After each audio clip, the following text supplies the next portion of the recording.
Hello, good evening, friends. I hope you're fine, and we are going to see the end of 2020. Hope the pandemic gets over very soon because it rages on. I really hope that 2021 would be a better year for all of us.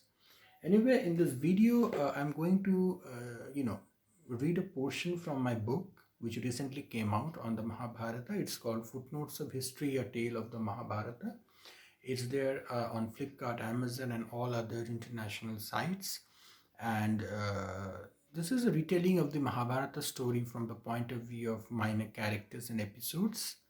It was praised by none other than Professor Kevin McGrath from Harvard University. It goes like this: Arnab Chatterjee has created for us a profoundly inspired and spiritually informed rendering of the Sanskrit epic Mahabharata. Now, this is nobody other than none other than Professor Kevin McGrath, the great prodigy of the epic from Harvard University. Today, I'm going to read a portion of the book. Now, it has to do with the story of Jujutsu. So, I'm sure many of you would be knowing who was Jujutsu. Jujutsu was one of the sons of Dhritarashtra who was begotten out of a slave woman. What happened is that Dhritarashtra was extremely worried when Gandhari's pregnancy was delayed, and he decided to beget a son out of a slave woman, and Jujutsu came forth, I'm sorry. And during the Mahabharata war, because it was a Dharma Yuddha, anybody could change sides before the war. So Jujutsu decided to forsake the Kauravas and join the Pandavas because he thought that he was on the side of evil, adharma, and wanted to come back to the shrine or camp of dharma, which was with the Pandavas, as he thought. In my poem Jujutsu, it's this section is called the lone survivor because let me tell you why he was the lone survivor. It's because of the fact that all the brothers of Duryodhan perished in the war, including Duryodhan himself, but only Jujutsu was a lone survivor of the Kaurava side. He was the only son of Dhritarashtra to remain alive, unscathed. So I'm going to read a short portion from here. I'll be skipping a bit because it's a long narrative poem, and YouTube videos have their limits, technical limits, I would say. So it goes like this. Jujutsu, how does it feel to endure existence and hate imminent death? How does it feel to forsake one side and be one with the other, with the tongue lapping as if looking for a clear stream of sanctuary? Neither Vikarna nor Dushashana or Karna ran away from the Kaurava side. The first, the third born, the second, the mighty disturber, the third, the sun god himself. Now, this is a reference to Karna because he was actually not a Sudputra or the son of a charioteer as he was often rebuked in his life, but he was actually the son of the sun god himself. So, none of them ran from the battlefield, but Yutsu did. So, Yutsu is my target of satire here in this poem. Then why that escape? Why a burning desire to flee when death, like a famous girl, leapt? I do not understand this miasma within you. Rise up from the depths of Kurukshetra and answer, even if your 5,000-year-old sockets be filled with mud. When the war raged, with a confidence you battled, and when the losses doubled on the Kaurava side, you fled. Now, this is not really true because Jujutsu actually changed sides before the war began.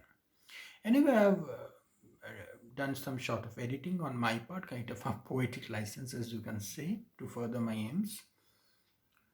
In the name of righteousness and dharma, you departed, with the fire still burning in your camp. And with pleading hands, you joined the five. This is something that I comprehend to strive. What did you, the one among the 11 Maharathis, fear? The son of the blind, born of a maid, fearless yet and still fearful. As old as others, perhaps the eldest of the Kauravas, you were the first, but a useless alloy and not gold. So this is basically a reference to Yujutsu, who was also a Maharathi. Now, as you all know, that a Maharathi was a warrior of a very high order, somebody who could fight with, as one account says, with 2,072, 2,72,000 warriors at the same time. Now, this is staggering. And an Athi Maharathi was somebody who could fight with 12 Maharathis at the same time. So not many were Athi Maharathis, though there were Maharathis. Now uh, Meghnad from Ramayana happens to be an Athi Maharathi. Sri Rama was an Athi Maharathi in many ways. Abhimanyu was a Vapa Maharathi, but not an Athi Maharathi. So there were Rathis, there were also Athi Rathis, and there were Maharathis. So that was a classification of the kind of soldiers that existed at point of time in India during that time of the war or any other kind of battlefield that battle that took place on the battlefield. And so Golden Karna along with Silver Vikarna fought with celestial weapons, while you, with an immense capability to endure 70,000 wounds, retreated. Now, 70,000 wounds because I told you a Maharathi could fight with uh, more than 2,72,000 people at the same time. This is just 70,000 wounds, which is much less in capacity of that of a Maharathi, because a Maharathi could fight with much more people at the same time using their own prowess, their own skill. Like a river deriding its own banks or water refusing the sunburned fields. You were brimming with dharma that day, but so was Vikarna, who stayed in the house of Bhishma.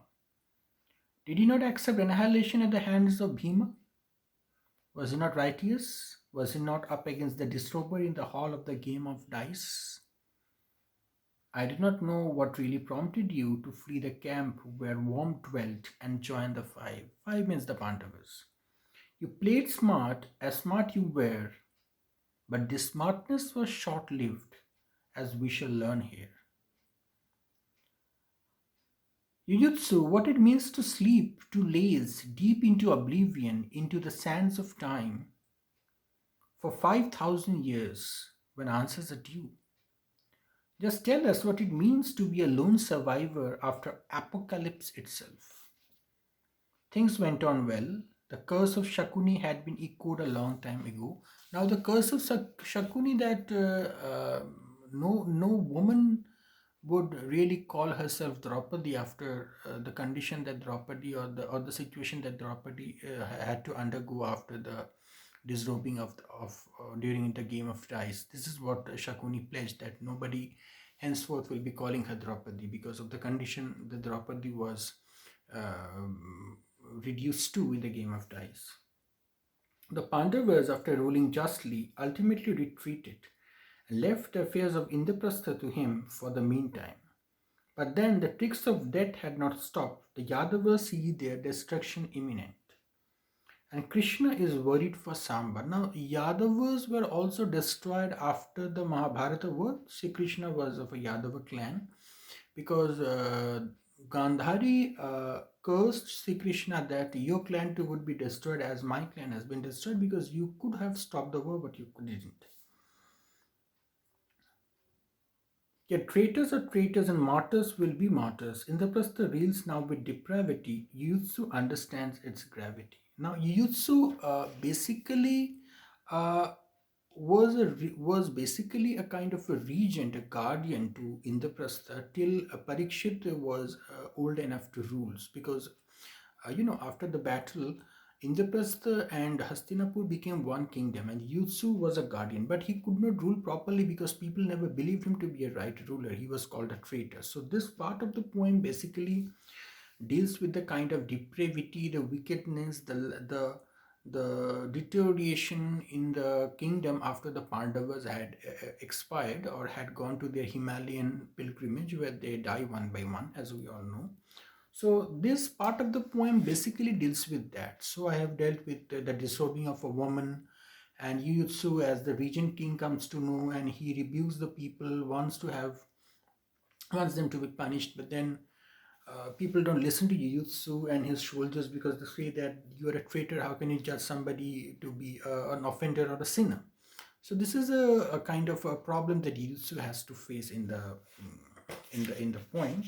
So I'll be quickly ending the portion because I've already continued long enough. So it ends like this. I'm talking about the economic deterioration in Indraprastha after Yusuf comes to the throne as a regent king. One goes to the grain merchant and takes his coin with utmost secrecy, but where are the guards as, when night falls in Indraprastha, nothing but evil seems to rise?